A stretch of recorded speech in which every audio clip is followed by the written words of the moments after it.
Hello everyone, welcome back to another episode of the Craft of the Draft podcast, a huge week of footy. And we're going to take this episode a little bit differently. Usually, week by week we'll go through game by game on the boys and girls side, and it usually works. But now with a lot of key players back, we thought the best way to go about this episode is talk about some key talking points almost and discussion points out of these games. So instead of giving, who had the most touches and all that for the games, we're going to give key talking points. As obviously we don't get to watch all the games in a Talent League week as there's two of us and about 14 games. So it just doesn't work. But we have watched quite a few games over the weekend. We're going to start with the boys. We'll go to the girls. Got a few things to talk about from State League performances, and then the under-17 girls futures list was announced. So we'll quickly run through that and then give our tips for the final normal season round of Talent League. But let's kick it off. Sandy beat Geelong pretty convincingly. I said in my tips last week I thought that was going to happen. I just think the talent there, it's just unbelievably, they're so deep. It runs really deep. But first main talking point was Luke Traynor coming back into that Sandy side. Pretty seamless. His defensive attributes just shine like that, and he feels like with him they're unstoppable almost. Yeah, it's interesting you say that because so our first talking point is talking about Luke Traynor's man-on-man defending, and you talk about his defensive aptitude. It's probably the one criticism I've heard of, particularly his game on the weekend, is that man-on-man defending and whether he's accountable enough with his man or whether he's too willing to peel off, try and take the intercept mark and try and really set up some rebound slingshotting play. So from my perspective, it's probably something where he could be a little bit more accountable, and certainly an area, I don't want to say an area of improvement. We've seen he can do it against Tyler Welsh, but we're probably going to see him another 3 or 4 times at least this season. We expect Sandy to go quite deep in finals, so I'd like to see him be really accountable, win some one-on-ones, and then be able to rebound from there, because we know he's got that intercepting ability. We know he's got that aerial presence as well. We know how good his kicking is at its best. It was probably a little bit below its best, to be fair, on the weekend, but that man-on-man defending is probably that one more layer of his game this year that we haven't quite seen with as great an emphasis as we have some other areas.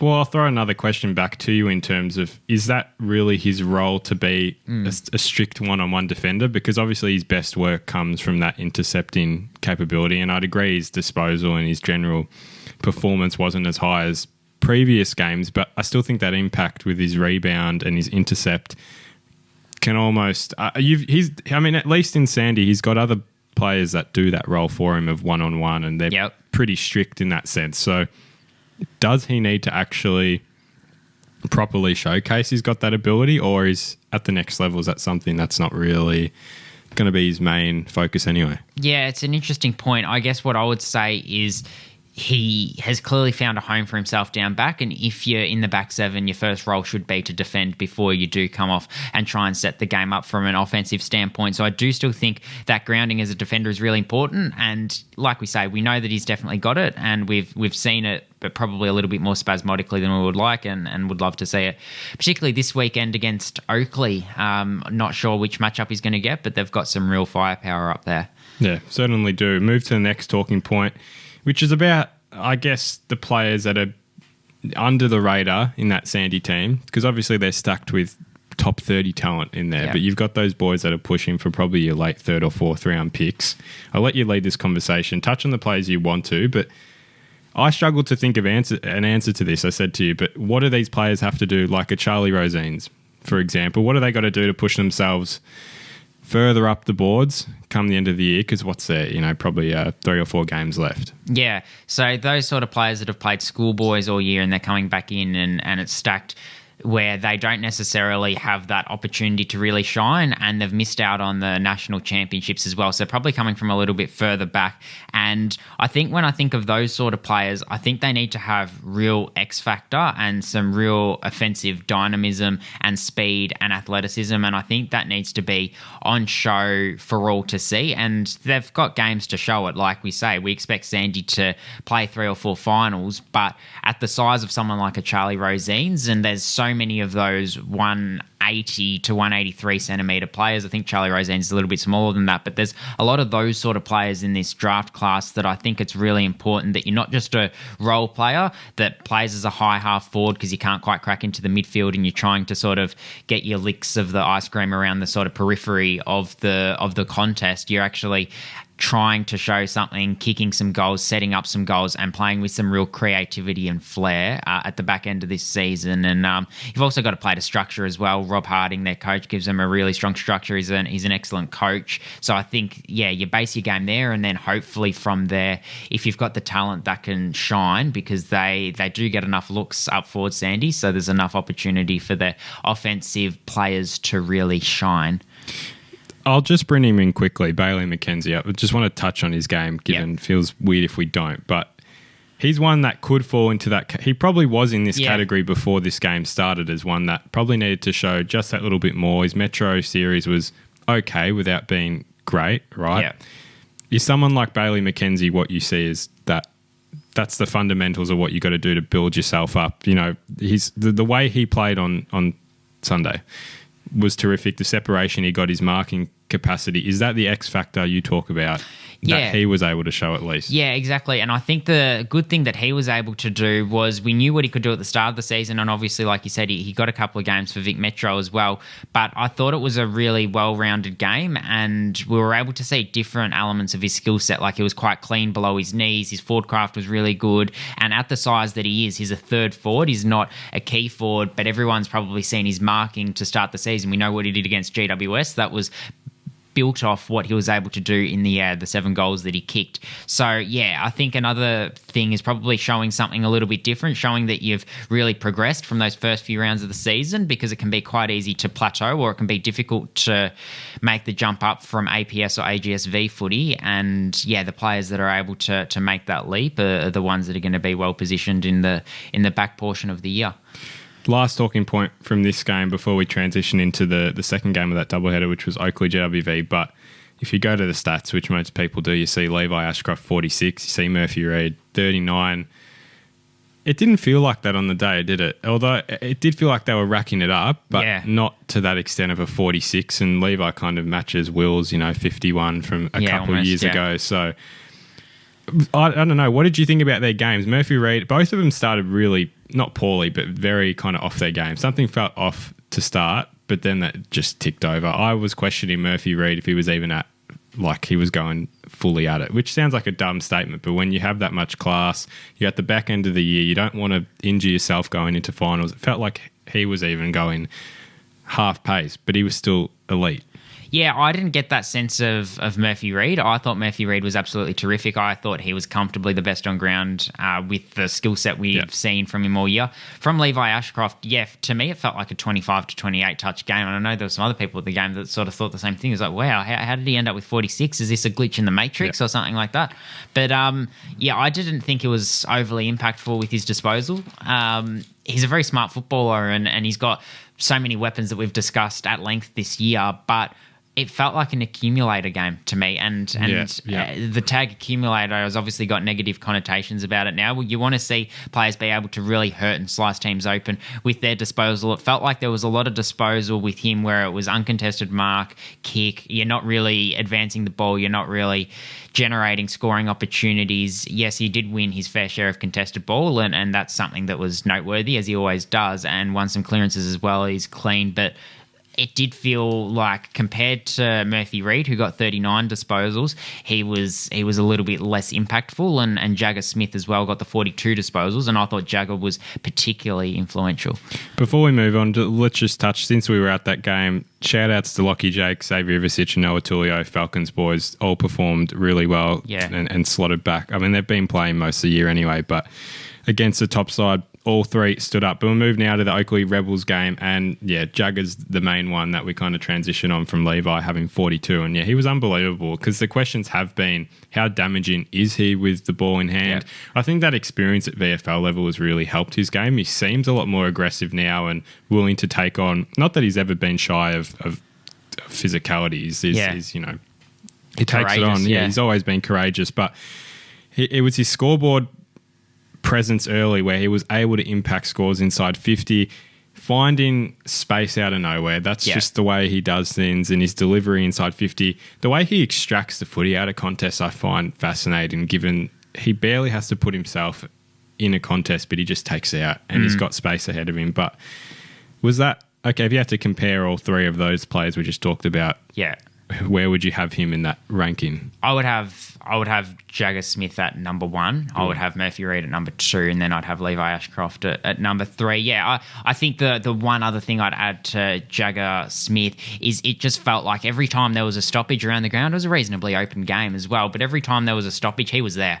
And yeah, his work rate was absolutely immense. And yeah, he looks really ready to make that transition. He might only have 2 games left with Oakley before he is on an AFL list. And yeah, boy, it's going to be a lot of fun to watch how the journey unfolds. Another talking point to come out of that game, I think, was one that you noted. So I want you to lead this conversation. Jonty Fall's one-on-one work. It's not something I've necessarily been critical of in the past. I see him as a player that's got a lot of upside and scope, but it was something on the day that he was blanketed by Liam Callaghan. Liam Callaghan, a player who trialled for Vic Metro and is a very handy defender in his own right, but he isn't one of the top 3 or 4 in the draft. So you would have gone into that hoping that Jonty Fall was going to be able to beat him, and he wasn't able to do that. And a lot of that came down to Liam Callaghan being able to lay a fist into balls that came into him one-on-one.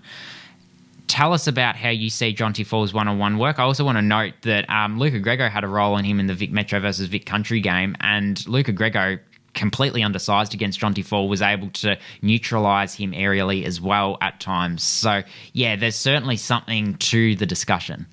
Well, I've always been a big fan of Jonty's game. Like, I've loved watching him from the back end of last year, so I've kept a very keen eye on him, and his marking has always been that. It's been that part of his game that will always take him through his journey. And watching him the last 2 weeks, 3 weeks, last 2 games against Gippy, where he played on Harry Canning for a majority of that game. Again, a very good player, probably gets a VFL contract, isn't viewed as probably in that AFL circles at the moment. But when he's locked down one-on-one, so I say this where the ball comes in, his opponent has him right there next to him. So he's got no separation. He's had no opportunity to get separation before the ball's come in. He's been struggling. He hasn't been able to really impose himself in marking contests, which I've found. And it's been a limitation to GWV, especially going inside 50, because they're not dependent on him at all. You've got the likes of Charlie McKinnon, who have obviously proven, he's proven himself in the last couple of weeks that he's a genuine talking point of next year. But I just don't think he's making as much impact one-on-one, where as soon as he gets separation, unstoppable. He pushes up the ground, he'll take contested marks. I just wonder if it's all... When you compare him to someone like a Job Shanahan, it feels like his game's pretty well-rounded. He's proven he can get that separation, but he can also challenge himself aerially one-on-one and battle through his opponent. And we saw that at VFL level a couple times. He had 2-on-1s where he was able to outstrength. I'm just not sure if Jonty's game has evolved enough at this point where he's able to prove himself in those one-on-one abilities.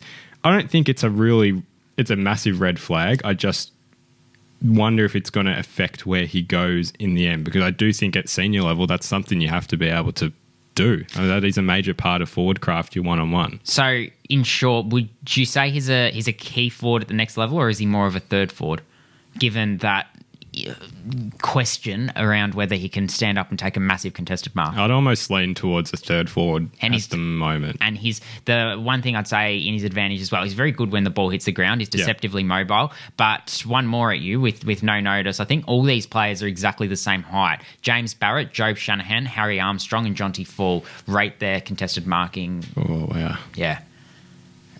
I mean, I think I'd have to have Harry Armstrong at 1. Yeah. And he showed that again against Geelong. Yeah. To rate Barrett is a bit unfair because I don't think I've watched him as much as I've watched the other 2. Yeah. I'd have Fall above Barrett, but not that. It's an unfair adjudication then. I want to add one talking point. I'll make it quick, but I have to. Ollie Hannaford, 5 goals. I just need to back up that last game against Gippy, where I was like, yeah, wow, that's some type of breakout game. He almost won up that with 5 goals. It was unbelievable. The question is, and I just need a quick answer and we'll move on, has he become a draft lock? No, he hasn't. And I just think his size really affects him because when you're sub 180, there's always going to be question marks. And I don't think the performance on the weekend showed anything we didn't already know he could do. It just put it all together in one really nice game with a nice bow, and obviously he's done it for a couple of weeks in a row. If he keeps producing good footy, that's all he can really do, isn't it? But one back at you. What's his position at AFL level? Ollie Hunter? I'd still sit him at half forward. I think his role there, he can push into the midfield, not in the stoppages, but he rolls up pretty well. It's just that pressure is unreal. Like, I don't think you can... I couldn't actually give you a comparison of anyone in the talent league that matches him this year, I don't think. For defensive work rate, yeah. Absolutely, yeah. He's very tenacious. I just... I'd put James Barrett at the top. I'd follow him with Harry Armstrong and then Joe Shanahan and Jonty Fall from my point of view. And then the last talking point to come out of this game was Floyd Burmeister. It's probably the best game I've seen him play. I know he played a really eye-catching game, I think, in a practice match against Geelong right at the start of the year, and he's had a couple of other nice performances. But with Flynn Penry back in the lineup for GWV, they were playing alongside each other. It freed up Floyd Burmeister to spend a lot more time inside 50, and I thought he looked a lot more comfortable there, and I probably see him being a key forward at the next level. He didn't get as many marks, or he wasn't credited with as many marks as it felt like he took on the day, but he certainly was able to impose himself aerially, and when he gets a run and jump at the ball, he's hard to stop. He's athletic and he's quick as well. That athletic profile is certainly going to suit him. He's got a National Combine invite, and I think he showed why with his performance on the weekend. It was one he really needed to have. Yeah, I'd have to agree. I've always been on the fence with Floyd purely because I think at times his size is it's a bit flimsy looking sometimes, the way he attacks it, but I feel like he hasn't been winning it enough usually. He just impacts, mark impacts, but I thought on the weekend he was great. I mean, his body work was terrific. He was able to impact a lot of marking contests more than usual, and hit the scoreboard as well. I think he's really pushing his case pretty well, and it's a good segue to the game I watched where Dandy beat Calder. Calder probably should have won this. They were probably on top for 3 quarters, but Dandy started 5 goals to zip, and it pretty much did the job when Calder ran out of gas in the 4th quarter and they ran over the top of them. But Jordan Doherty's similar, 19 years old, so obviously has that against him, not, lightly, that's against him being... in inverted commas. Yes. But he was awesome. Like, I loved the way he attacked every marking pack. I mean, he took a Leo Barry type mark in defensive 50 over a couple. It was his contested marking. He was just so willing and aggressive, and we talk about his general mobility as a ruck. I don't even think that was the main part of his game on the weekend. It was that ability to go inside 50, to go in defensive 50, and really be there as an asset, not just someone to crash a pack. He was there to seriously impact every contest that he was around. I was seriously impressed with the way he went about it. And the question is he a smoky as a top ager to go in this draft? Yeah, I think absolutely he is. I don't think he has been credited with what he's been able to do. Dandenong's probably the team, their boys, that I've watched more than any other team this year, so I've seen a fair bit of him. I'm really glad you talked about him able to take contested marks in defensive 50. I think that's a really underrated skill. Darcy Cameron is having a breakout year for Collingwood, and that's built off the back of his ability to get back, provide that outnumber with his work rate, to get into defensive 50 and then take that mark from that high ball coming in. And I think that's an area of a game, if you're going to play in the ruck, that can really set you apart and shows his work rate. He covers the ground like not many players, and when the ball's in his hand, you back him to do things you wouldn't usually back a ruck to do. With rucks, you sort of think, take the easy option, don't take the 45 kick, it's not your go, you're there to impose yourself physically. But he's one who, I've really liked this season because of how hard he is to track down with the ball in his hand. The phrase a fourth midfielder for a ruck is thrown around a little bit too commonly, I think, but I think it's absolutely true with Jordan Doherty because of how dexterous he is with ball in hand. However, having said all of that, I do think he's a forward at the next level. He kicked the 2 match-winning goals. I think Nathan, for Dandenong, stood up when the game was on the line, and I do think he's a key forward at the next level that pinch hits in the ruck more than the other way around. It's interesting because it wasn't even like his Young Gun series was poor by any means. It was, obviously played a lot in the ruck. So he's an interesting watch going into the back end of the year. And the other talking point is Cooper Duff-Tytler, who I haven't watched since all the way back in it was just last year in the under-16s Metro Country game. But I was blown away with his talent. For his size, he impacts in the ruck, but it was his forward craft as well that I was super impressed with. His marking capacity. He finished with 30 touches, and I was blown away when you sent that to me because I don't feel like he had it that much. It was just every touch felt so useful, and he did help to change the game for Calder when they were getting things back into it. It's his kicking capacity as well. Like he's finding targets loose inside 50. He doesn't kick it really clunky like, you know, some rucks can at times. He was so clean.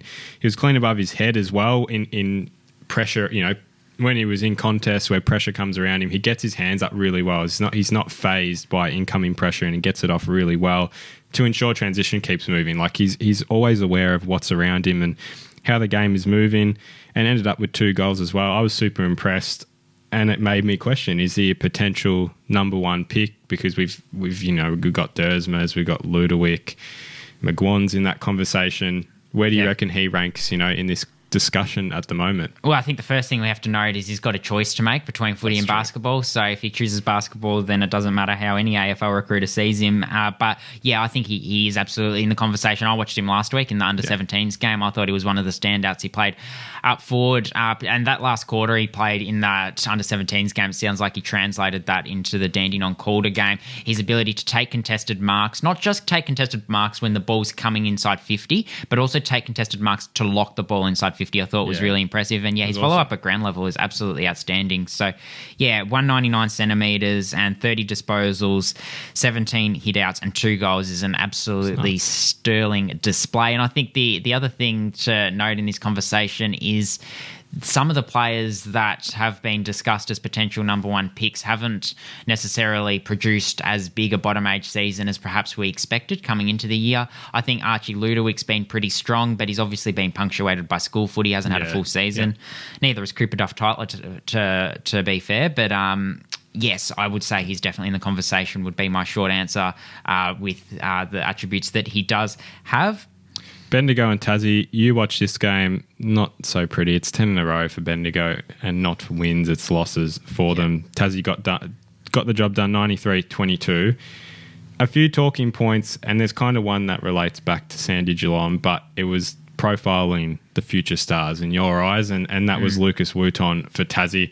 Tell me about his game, and then obviously we'll talk about Darcy Harrington from Geelong. I guess you can just talk about him at the same time, but tell me about Lucas, first of all. What made his game that special? Saw he did pretty well with, 25 touches in the mid for Tassie. Yeah, and it felt like more than that. I think when Tassie were really setting the game up in the first half, he was the one that really propelled them forward.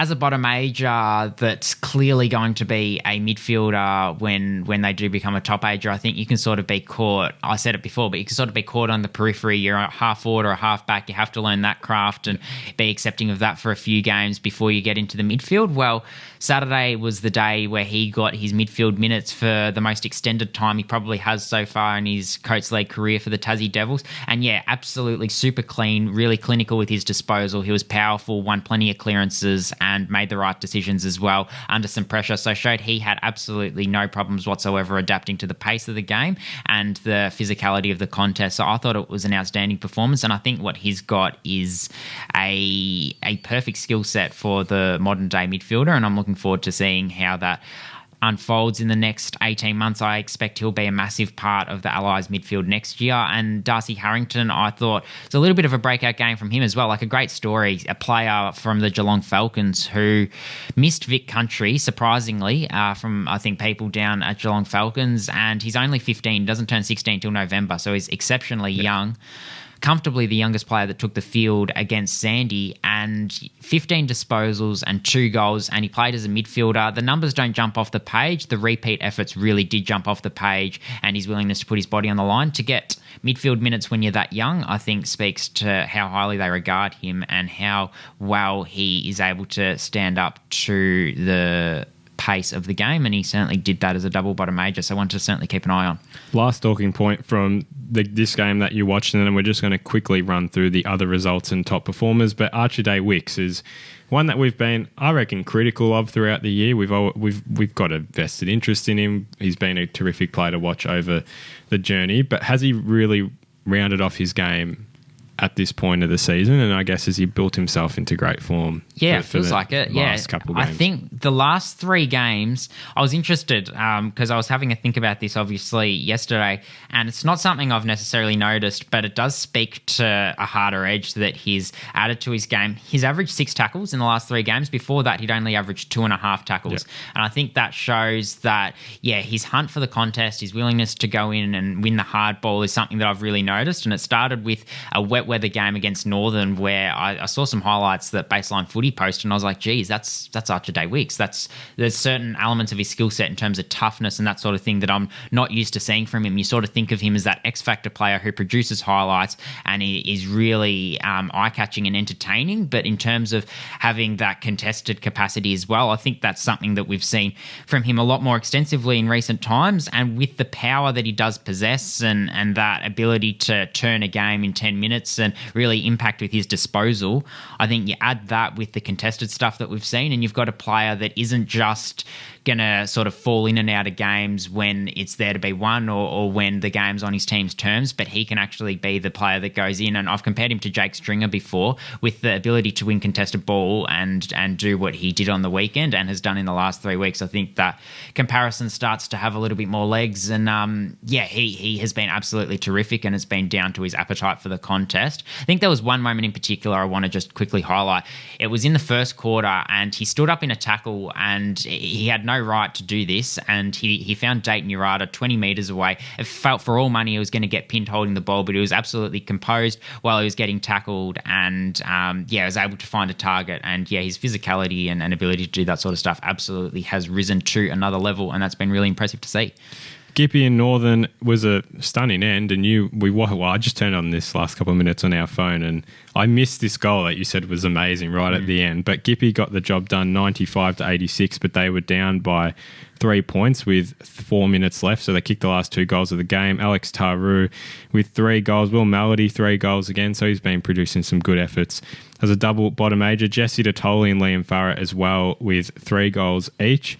Max Stobie, top performer for Gippy with 2 goals and 30 touches. Zach Johnson, 24 and a goal. Lucas McInerney, 1 goal, 3 and 20 touches. Gippy really big on what Max Stobie's able to offer in the midfield. They obviously don't have the big names necessarily in there that are going to get drafted other than Xavier Lindsay, but when he comes in, he adds a really aggressive bite to that midfield. Murray got the job done pretty comfortably. Well, it wasn't comfortably at halftime. They're up by 5 against Western, but ended up winning by 94, 16 goals to 2 in the second half.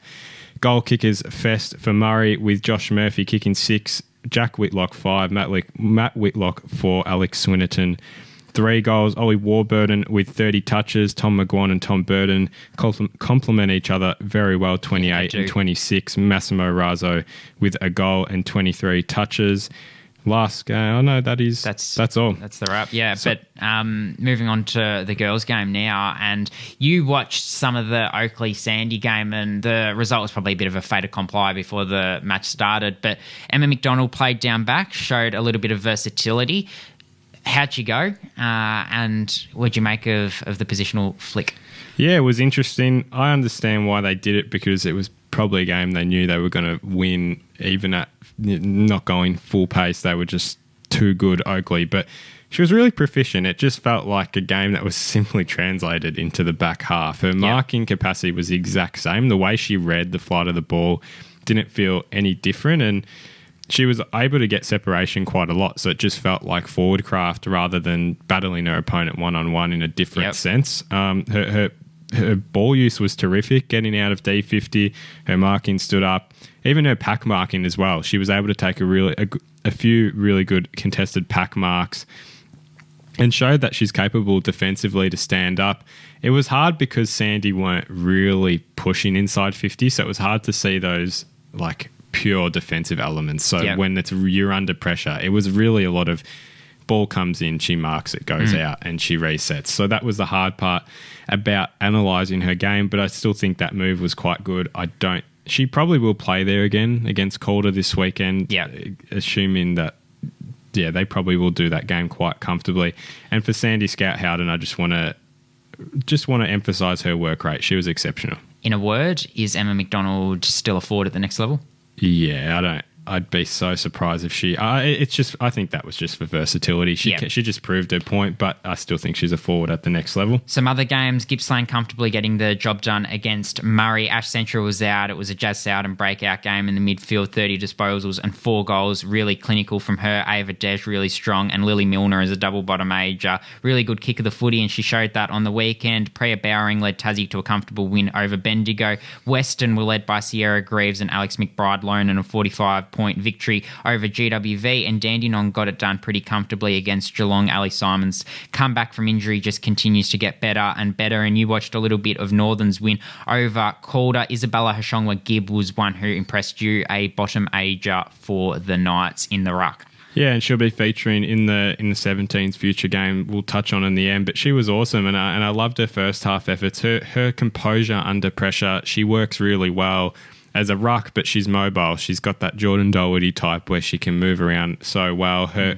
hands were terrific on a pretty slippery deck. Wasn't really, wasn't dry in any case, but she was awesome. Just the way she moved defensively was great to see. And Marlo Graham's the other one I just want to mention. Her aggressiveness is terrific. She doesn't let size impact her. She's one of the best midfielders in that Northern team for the way she attacks at every contest, the way she moves the ball inside 50, and her work rate was terrific. I think that's it. Yeah. So I'll run through ladders. Yeah, run through ladders if you like. Start with the boys. Sandy on top now with 40. So Calder's loss was pretty costly because they will not finish, they can finish first, but they need Sandy to lose to Oakley and they need to beat Western. Geelong on 40, Calder on 40, Tassie, Dandy, Gippy on 38. So only 2 points separate first and sixth, which is pretty good to see. Murray on 30, they can't move their position. Eastern on 24, Northern 22, Western 20, Rebels 20, they move up a spot. Bendigo on 16, Oakley on 12. Now, if every Metro team that is higher ranked on the ladder wins this week, so Sandy beat Oakley, Calder beat Western, Eastern beat Northern, we will see the same matchups 2 weeks in a row for wildcard week. That is terrible, let's just be honest, because it's matchups. Yeah. It's not that fascinating. And it's also a mental edge where you feel like if you lose this week, what hope do you have the next week? Country, Geelong sit first. Tassie don't have they play one less game, so they do get screwed over a little bit because Dandenong can leap them, but they don't have the opportunity to play that last game. Tassie, Dandy, Gippy, Murray, Rebels and Bendigo. For the girls, Oakley, Minor Premiers, Eastern, Northern, Sandy, Western, Calder and Metro. They've got wildcard this week. We'll do in tips at the end. Tassie, Gippy, Dandy, Geelong, Rebels, Bendigo, Murray. That top four has been set for a while for the country. But State League, just one talking point, and we'll just, given time, we'll just touch through the other performances. But Job Shanahan's the main talking point out of his VFL stint.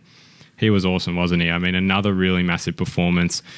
I guess they have played non-AFL affiliated teams. Not that means a lot, but his opportunity against AFL listed players has been not as good as others that have played VFL, but he was still awesome, wasn't he? Like in terms of his chances, he's just skyrocketed. Yeah, to do that against senior bodies 3 weeks in a row is outstanding. And I think, it was one thing you saw the first week and he didn't have a lot of the ball, but, he capitalised on all opportunities. But he's done it 3 weeks in a row where, he just takes the marks he needs to take. And he's clearly not overawed because he's making the most of his opportunities. So I guess the question to you, Nathan, is what does that do for his status in terms of the key forward ranks? I've been so high on him all year.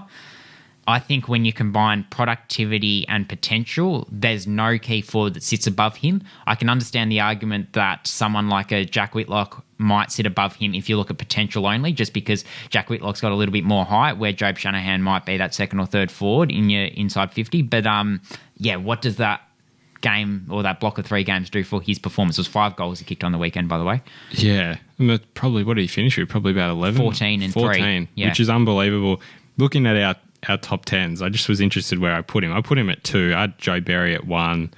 I would have Job Shanahan above him. I think he's proved in every asset of the field he can do something new and something different, and that skill set combined, he's lethal wherever he is. He's hard to match up on in general because he can punish you further up the ground with his ground ball work, or he can move you back inside 50 and really punish you with his separation or his general one-on-one ability. So to do that against senior bodies as well, if he's going back to Bendigo this week, you would be a little bit nervous playing on him. He'll probably get Matt Whitlock if he goes down back, possibly. It depends. It depends what the matchups are there, but that'd be a real good test on Matt this weekend if that is the case. I think it shows that's a massive challenge. You can shut down him and limit. I think a good game against Job Shanahan is keeping him to 2 goals. Literally, it's become that way. Yeah, no, definitely. And I think the other thing to touch on is we've seen some really strong performances, but it's one thing to do it as a flanker or something like that, but to do it as a key position player where he's standing up and taking big marks is absolutely, it's unbelievably difficult to do in your first go at senior bodies at VFL level. And I think to perform in that position is an absolute testament to him. Some others that played VFL on the weekend, Toby Travalia really enhanced his stocks with his performance, showed his run and dash.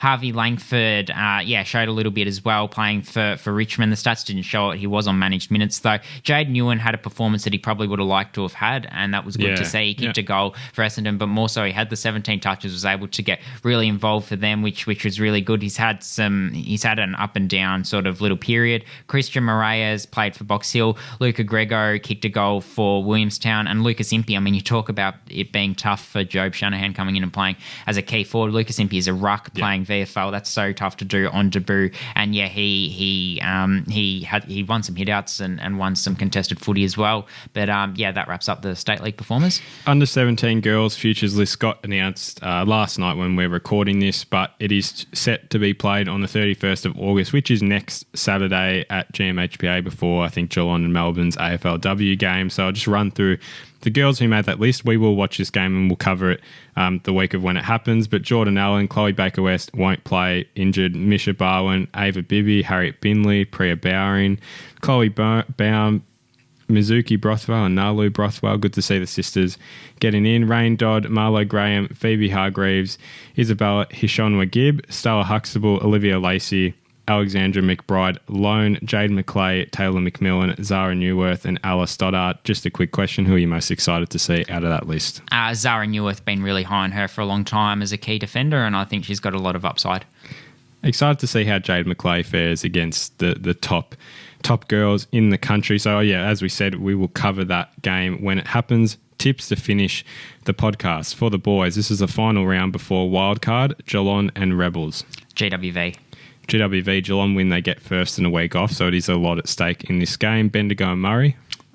I've got about 7 tips wrong in the last 10 weeks because I've always tipped Bendigo. And Bendigo would be top 4 if your tips went the way. Yeah, I'm going to tip No, you've said Murray. Murray. Oh, see, they can win Bendigo because they get all that talent back, and they're like a different form team. Isn't really. Yeah. I can't. I got to say Murray. Northern Eastern. Yeah, Eastern. Gippy, Dandy. Dandenong. I do think Dandy, but Gippy is still good, especially going to play in Morwell. I guess that's not as far for Dandy. Oakley and Sandy. Massive game. Excited to see how this goes, but if Oakley couldn't beat Rebels, Sandy are that next level above. And I love Rebels. Yeah, I'd say Sandy and Calder Western to finish the round. Western. You reckon Western? Yeah. Yeah, I mean, I know they were missing Grego and Impey, but they did lose by 94, so that's a massive call. I'll say Calder. Girls pretty similar. I think a lot of double headers. Gippy and Dandy. Dandenong. This will decide who finishes where really in their top 4. The winner will not play. Will play Geelong in a quarterfinal. Bendigo Murray. Last chance for Murray. I hope Murray win. Nothing against Bendigo, but it's the last opportunity. Hopefully they get up. Geelong and Rebels. Geelong. And now these are the 3 girls wildcard games for Metro. So it's a triple header at Trevor Barker Oval. Northern and Sandy. Northern. So this is 3rd v 4th. I'd say Northern. Eastern, Western. Eastern, 2nd v 5th. And then 1st v last is Oakley and Calder.